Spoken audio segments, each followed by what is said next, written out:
Programang ito ay rated SPG. Striktong patnubay at gabay ng magulang ang kailangan. Maaaring may masiselang tema, lengguwahe, karahasan, sexual, horror o droga na hindi angkop sa mga bata.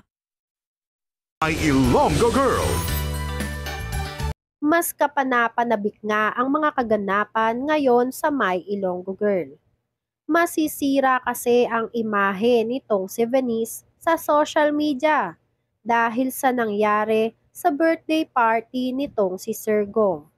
Kagagawan kasi lahat ito ni Ivana na may lihim palang galit dito kay Venice. Yun nga lang ay maling tao ang magbabayad ng kahihiyan ni Venice.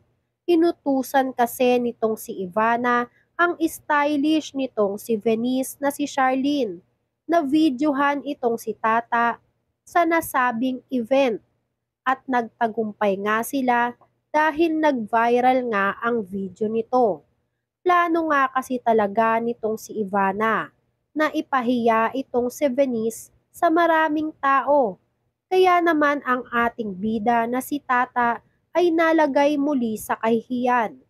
Pero hindi pa nga dito nagtatapos. Ito nga ang kwento. Dahil sa nangyari ay nakatikim ng matinding sermon itong si Tata mula nga sa bruhang si Vivian. Dinutdut pa nga nitong si Vivian ang ulo ng ating bida na si Tata dahil sa sobrang inis nitong si Vivian. Pinalayas din ni Vivian ang ating bida na si Tata. Hindi na raw kasi nila kailangan itong si Tata sa buhay nila. Umalis ang mag-inang bruha at naiwan si Tata na umiiyak sa kusina. Naglakad si Tata papuntang hagdan ng mansyon nila Francis. Nakita siya nitong si Julius, ang nakababatang kapatid ni Francis. Alam nga nitong si Julius na hindi siya si Venice dahil si Venice daw ay hindi umiiyak. Kahit nga ang taong may espesyal na pangangailangan ay nararamdaman na nagpapanggap lang ang ating bida na si Tata. Hindi umiiyak si Venice. Sumigaw nga itong si Julius.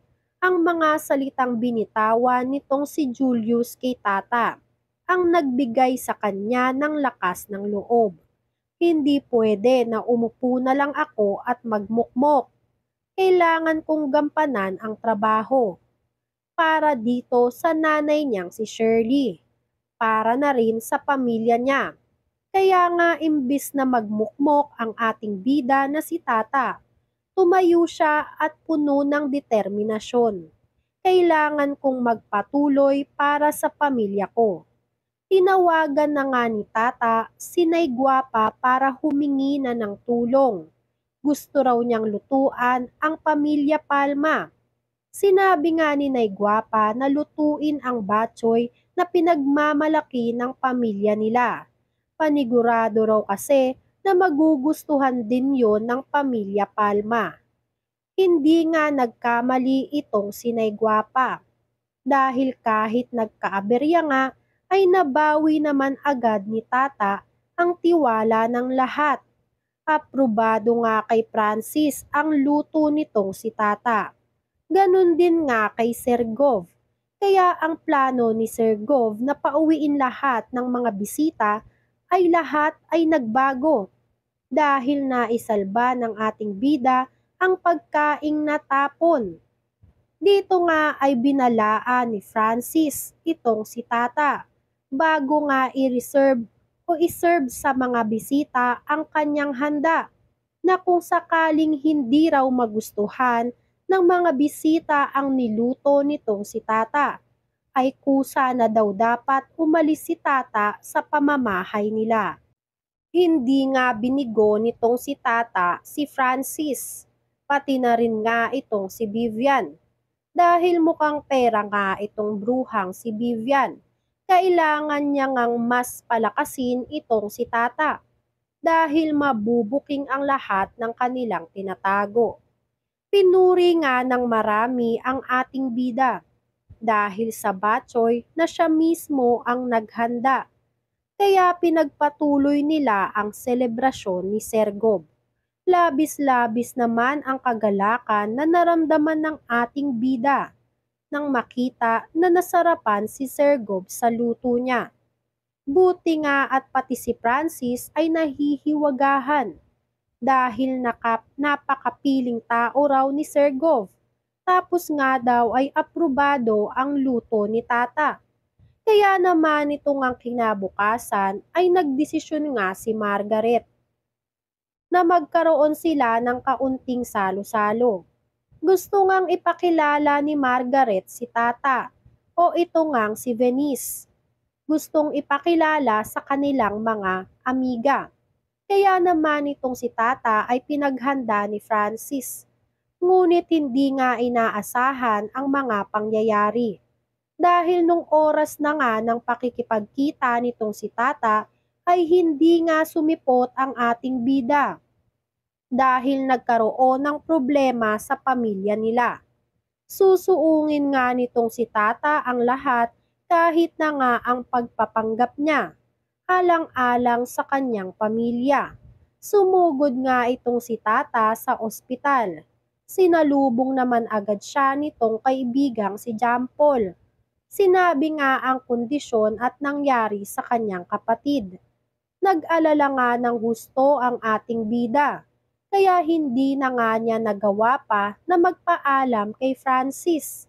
Galit na galit naman itong bruhang si Margaret dahil nga pinahiya na naman sila nitong si Tata. Hindi kasi sumipot si Tata sa sabi nilang dinner. Kaya naman si Francis ang nasermonan ng kanyang ina. Palagi na nga lang daw wala itong si Tata. Palagi na lang daw silang pinapahiya. Kaya naman dahil sa galit nitong si Francis, hinanap niya nga ang ating bida na si Tata. Natagpuan niya nga si Tata sa isang ospital. Galit na galit siya na sinigawan si Tata. Bayad ka namin buong araw. Hindi ka dapat sinasayang ang oras. Dito nga ay naging emosyonal itong si Tata. Pinilit nga niyang magpaliwanag dito kay Francis. Ngunit sarado nga ang utak nitong si Francis. Sinigawan niya nga itong si Tata na nagdahilan para magalit itong si John Paul. Muntik-muntikan pa ngang magsapakan ang dalawang lalaki sa harap mismo nitong si Tata. Dahil pinagtanggol lang naman nitong si John Paul ang kanyang kaibigan na si Tata. Dahil sobra ng araw itong si Francis kung sumigaw kay Tata. Hindi daw porkit binabayaran nitong si Tata ay ganun-ganun na lang araw sigaw-sigawan itong si Francis. Kaya naman laking pagpapasensya nga nitong si Tata kay Francis. Ayaw nga nitong si Tata na mawalan siya ng trabaho. Ano na kaya ang kahihinatnan ng kanyang ginawa? Mabuking na nga kaya sila ng mga tao sa paligid nila? Yan nga ang mga dapat nating abangan dito sa My Ilonggo Girl. Kung gusto nyo pang maging updated sa mga susunod na kaganapan, ay mag-subscribe at i-like itong video na to. Maraming salamat po.